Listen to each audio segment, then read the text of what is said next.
I wanted to talk about why your brain gets louder when you want more from life. 'Cause it's something that comes up all the time in coaching, and to be honest, I experience it myself. Every time I'm trying to expand my own comfort zone, I'll experience that noise. So a lot of women think, why am I overthinking things so much? Or why am I suddenly doubting myself? Or if this was the right goal for me, surely it'd feel a lot easier. Shouldn't feel so hard. Hmm. It's actually just one of the biggest signs that you're about to grow into the next version of yourself. The noise will get louder. So when that noise is loud, then it looks like, suddenly questioning yourself. Do I really want that thing? It should be easier. Talking yourself out of things. Procrastinating, like holding yourself back from doing the very thing that will get you closer to the thing you want. The feeling of overwhelm, you're spinning a million plates at once. You just can't possibly contemplate change while you're feeling like this. So then you convince yourself that now's not the right time. I'll just wait. I'll wait till the noise quietens down a bit and I'll move. Or the worst one, best one, funniest one, you focus on everything that could possibly go wrong. Every outcome has a 50-50 chance, 50-50% of the outcome. But we focus on the worst one. What if we started telling ourselves, what if it all goes fucking brilliantly? So that's the frustrating part. You know you can logically want something, but mentally you feel absolutely all over the place. And why is that? Well, it's easy. Because our brain and our nervous system love what is familiar. It's there to keep us safe. And if something's familiar, it's done it before, it knows it's safe.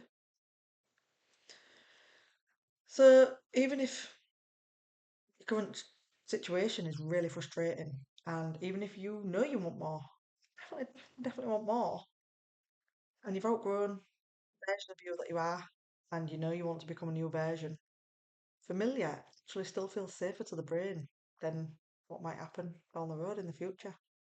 So when you start thinking bigger, wanting more freedom, more happiness, more confidence, more success, that requires some behaviours to change, and that's just gonna trigger up in your brain to be like, whoa, calm the fuck down.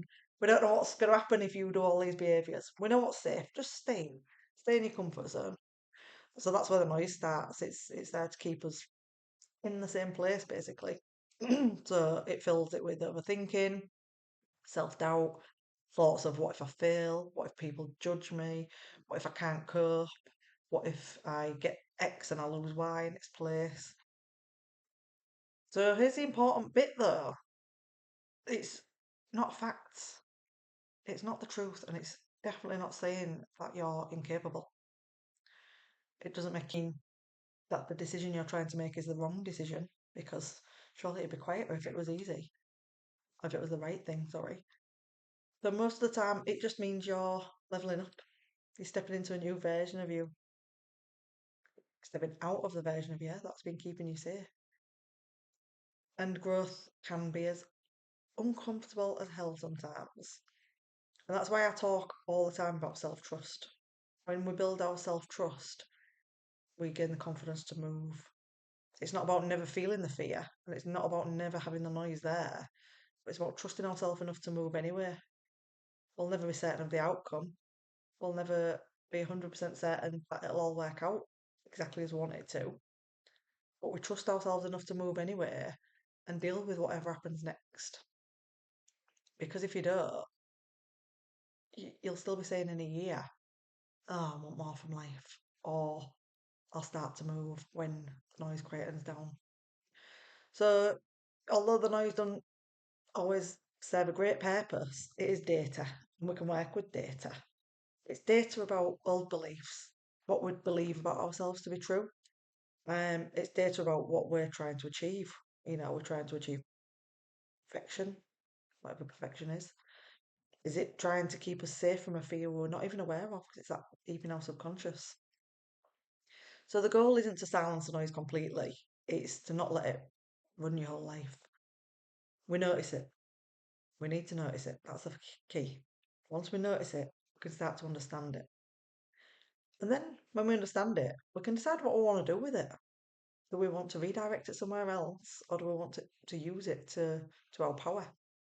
Once we start noticing it, it starts to lose some of its power straight away. Because women don't need fixing, they just need support.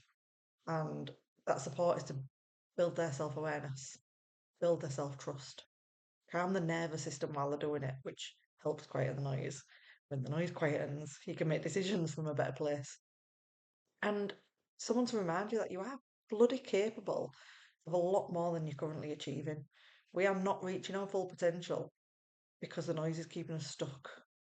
So if your brain has been feeling really loud lately, please don't assume there's something wrong with you.